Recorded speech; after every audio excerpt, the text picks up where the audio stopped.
আজকে এমন একটা টেনশনের দিন গেছে কি বলবো, মানে উৎকণ্ঠায় শেষ হয়ে যাচ্ছিলাম। কি হবে জানি না। তো যাই হোক, আর কি বলবো আপনাদের। তো আজকে ব্লগটা এখান থেকেই শুরু করলাম। সন্ধ্যের আকাশ মেঘলা, দেখুন আকাশটা এখন মেঘ মেঘ মতো, একটু পরেই অন্ধকার হয়ে যাবে। আর অন্ধকারের মধ্যে দেখুন চাঁদটাকে কত সুন্দর লাগছে। সবে বুদ্ধ পূর্ণিমা গেছে আর কলকাতা এখনও জেগে আছে, গাড়ি ঘোড়া চলছে, কারণ এখন মাত্র রাত্রির 8টা। তো জনির শরীর ভালো না, তো জনিকে স্যালাইন দিতে একজন এসছেন, ডাক্তারই পাঠিয়েছেন ওনাকে। স্যালাইন দেওয়া হয়েছে। কালকে শরীরটা ভালো ছিল না, তবে আজকে একটু ভালো আছে। তো আজকের রাতের মেনু হচ্ছে তরকা রুটি স্যালাড। এর জন্য এই মশলাগুলো নিয়ে নিয়েছি, দেখুন এই মশলাগুলো দিয়েই আজকে তরকাটা করে ফেলবো। আর পেঁয়াজগুলো কুচিয়ে রেখেছি। আর এই যে জনি আর পুচকির ভাত রেখেছি, জনি মনে হয় খাবে না। আর রাস্তার কুকুরদের এই যে মাংস আর প্যাকেট, মেয়েও চলে এলো, ক্লাস হয়ে গেছে, কোচিং হয়ে গেছে। তো ফার্স্টে তরকা করতে গিয়ে প্রথমে আলুগুলো ভালো করে ছোটো ছোটো করে কেটে নিয়েছি। কেটে নিয়ে এবার কড়াইতে আলুগুলো দিয়ে দেবো।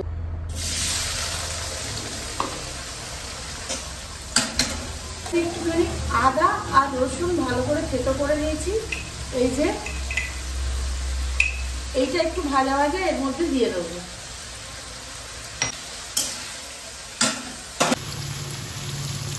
দুটো তেজপাতা দিয়ে দিলাম, একটুখানি পেঁয়াজগুলো দিয়ে দিলাম।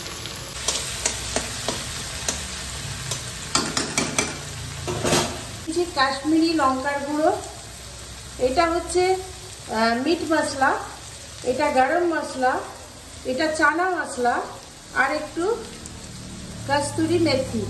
তো আগে আমি এই মশলাগুলো দিয়ে দেবো, তবে কস্তুরি মেথিটা এখন দেব না, বাদ বাকি মশলাগুলো দিয়ে দেবো। আর এইটা পুরো ভালো করে ভাজা ভাজা করতে হবে। তারপর দুটো কাঁচা ডিম নিয়ে নেবো আর 1 চামচ বড় চামচে নুন দিয়ে দেবো। ডিমটা ভালো করে ফেটিয়ে নিতে হবে, ভালো করে এরমভাবে ফেটিয়ে ডিমটা এই ভাজা ভাজা আলু পেঁয়াজের মধ্যেই দিয়ে দিতে হবে। তো চলুন একটুখানি ফাঁক করে এই যে তেলের মধ্যে ডিমটা দিয়ে দেবো, তাহলে ডিমটাও ভালো করে ভাজা ভাজা হয়ে যাবে। এই যে এবার এটা ভালো করে নাড়তে হবে। এবার ভাজা হয়ে গেলে তরকাটা দিয়ে দেবো এর মধ্যে, দিয়ে এবার ভালো করে এটা নেড়ে নেবো। তরকাটাও একটু ভাজা ভাজা করে নেবো, একটু হলুদ দেবো, জল দেবো, দিয়ে এটা ভালো করে কষিয়ে নিতে হবে। কষানোর মধ্যেই রান্নার স্বাদ কিন্তু লুকিয়ে থাকে। তো এইটা এরমভাবে ভালো করে কষাতে হবে। কষাবার পর যেটা দিতে হবে কস্তুরি মেথি এর মধ্যে দিয়ে দিলাম, দেখুন। আর এটা একটু গুঁড়ো করে হাতের মধ্যে দিতে হবে। আর এই গরম মশলা একটুখানি থেতো করে এর মধ্যে দিয়ে দিই, দেখতে কিন্তু খুব ভাল লাগবে। এবার স্যালাড না হলে কি চলে? তো রুটি তরকা সাথে স্যালাড, ব্যাস আর কিচ্ছু লাগে না। তো আমি শসা কেটেছি এখানে, আর পেঁয়াজ কেটেছি, আর কিছু কাঁচা লঙ্কা এর মধ্যে দিয়ে দিই। যার যার ইচ্ছা লঙ্কা খাবে, আর যার ইচ্ছা না, ঝাল খেতে পারে না, সে লঙ্কা খাবে না। তো দেখুন আমার হয়ে গেছে তরকাটা। তো তরকা রুটি আর স্যালাড দিয়ে এখন আমি ঝটপট পরিবেশন করে নিই, কারণ রাত অনেক হয়ে গেছে। তো চলুন প্রথমে রুটি দিয়ে দিই, তারপর দিয়ে দেবো 1 বাটি তরকা, তরকার পর দিয়ে দেবো স্যালাড। যার যা পছন্দ মতো স্যালাড নেবে। Good morning everyone. একটা সুন্দর সকালে আবার আপনাদের সাথে দেখা হয়ে গেল। তো দেখতে থাকুন রানুর বর্দির চ্যানেল। এই যে আমার কাচাকুচি হয়ে গেছে, এখন সকাল 8টা বাজে। সব কেচে নিয়েছি, এবার সব চাদরগুলো এবার মেলে দেবো, জামা কাপড়গুলো মেলে দেবো, কারণ আজকে প্রচুর কাছাকাছি পড়েছে।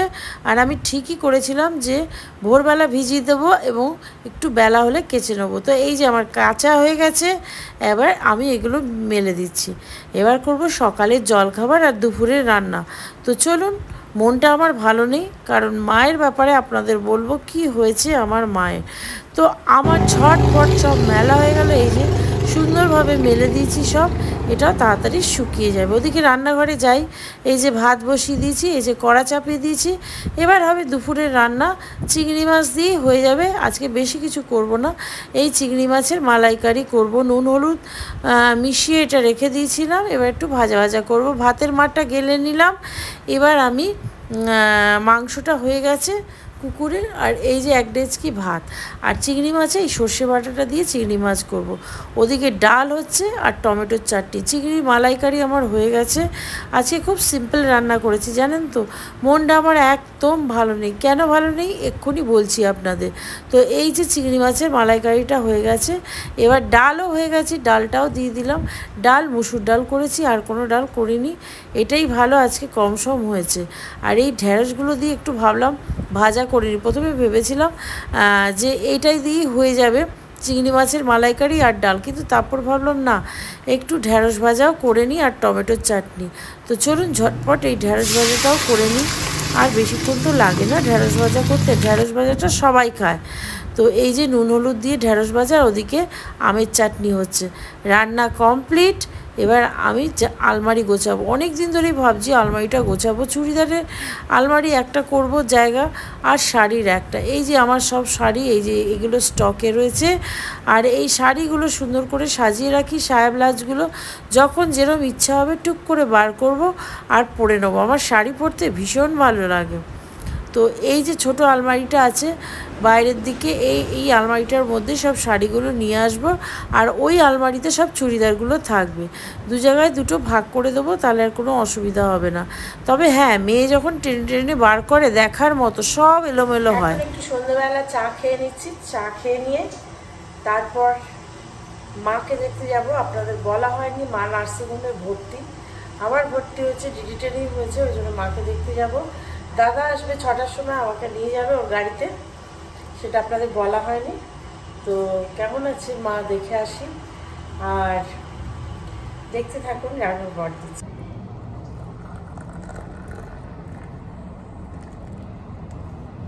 সন্ধেবেলা চাটা করে ফেলি আমি আর আমার শাশুড়ি। ঝটপট চাটা খেয়ে নিই। মনটা একদম ভালো নেই, চাটা নিয়ে ভাবছি ছাদেই চলে যাই, গিয়ে আপনাদের সাথে একটু আড্ডা মারবো।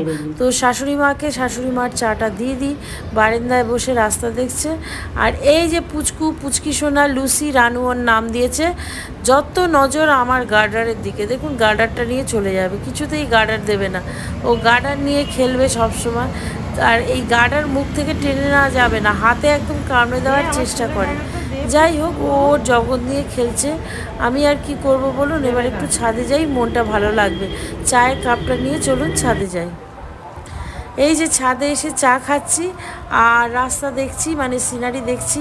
মনটা ভারাক্রান্ত হয়ে আছে, কারণ মাকে পরশুদিন রাতেই ভর্তি করা হয়েছে। আমাকে দাদা নিয়ে যায়নি, আর কালকেও নিয়ে যায়নি। বলছে তুই দেখতে পারবি না, তুই যাস না, তোর মন খারাপ হবে। কেন এরম বলছে বুঝতে পারছি না। তো আজকে আমি বলেছি তুই আমাকে নিয়েই যাবি। তো দাদা বলেছে হ্যাঁ, সন্ধ্যে 6টার সময় তোকে আমি নিয়ে যাব। তো আমি দাঁড়িয়ে আছি, দাদা কখন আসবে, চা খেয়ে চলে যাব। তো 6টা বাজলে একটু বাদে মায়ের ওখানে যাব। এখন একটু চা খেয়ে নিচ্ছি, কারণ ওখানে কতক্ষণ থাকতে হবে জানি না। তো প্রতিবার মার ওখানে আমি সকাল থেকেই থাকি, যতবার পারি যাই। কিন্তু এবার আমাকে কেন জানি না দাদা একদমই যেতে দিচ্ছে না। তো দেখা যাক, মা একদমই আজকে রেসপন্স করছে না আর কি। সেই জন্য দাদা বললো তোকে যেতে হবে না। আমি অনেক রিকোয়েস্ট করেছিলাম, দাদা বললো না যেতে হবে না, কারণ মা তো খাচ্ছে না বা রেসপন্স করছে না, তুই গিয়ে কী করবি ওখানে, তোর মন খারাপ হবে, তুই বাড়িতে থাক, সন্ধ্যেবেলা তোকে নিয়ে যাব। তো সেই জন্য একটু চাটা খাচ্ছি আর ছাদে দাঁড়িয়ে আছি।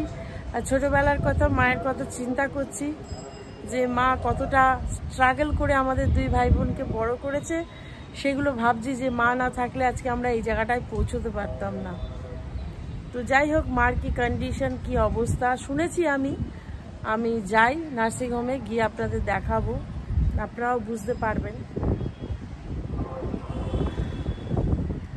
তো সংসারের কাজ তো করতেই হবে, ঘরের কাজ করতে হচ্ছে, কিন্তু মনটা বিশ্বাস করুন একদম মানছে না। পুরোপুরি মায়ের কাছে পড়ে আছে মনটা। কতক্ষণে মার কাছে যাব সেটাই ভাবছি, কি অবস্থায় দেখব, কি করছে মা ওটাও ভাবছি। দেখা যাক।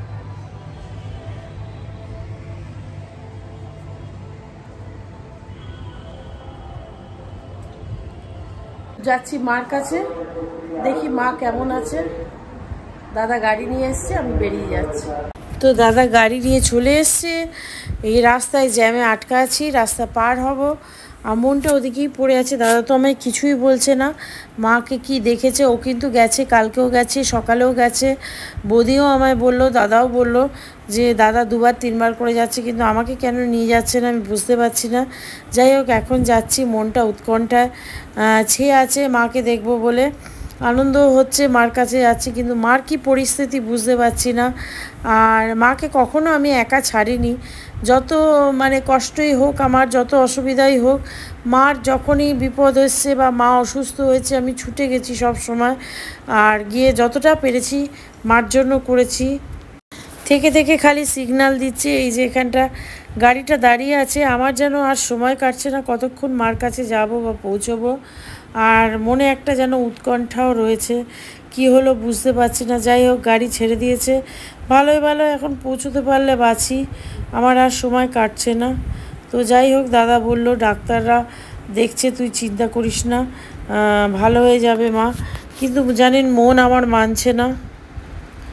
তো এই যে এসে গেছি, মা যেখানে ভর্তি আছে সেখানে, এটা সল্টলেকের ডিডি ট্রেন, এখানেই মানে মা ভর্তি আছে। তো গেলাম লিফটে করে, মনে হচ্ছে যেন উড়ে উড়ে চলে যাই। দৌড়চ্ছি আমি রীতিমতো, যাতে মায়ের কাছে তাড়াতাড়ি আমি পৌঁছতে পারি। তো কি অবস্থায় মা আছে জানি না, গিয়ে দেখি। মনটাও আমার খারাপ লাগছে। মা এমনিতে কিছু বলে না, আর মা খুব কষ্ট করে আমাদের বড় করেছে। মায়ের রুমে এসে গেছি, ওই যে মা ওদিকে ফিরে শুয়ে আছে কেন কে জানে। যাই মায়ের কাছে, কী দৃশ্য দেখবো জানি না।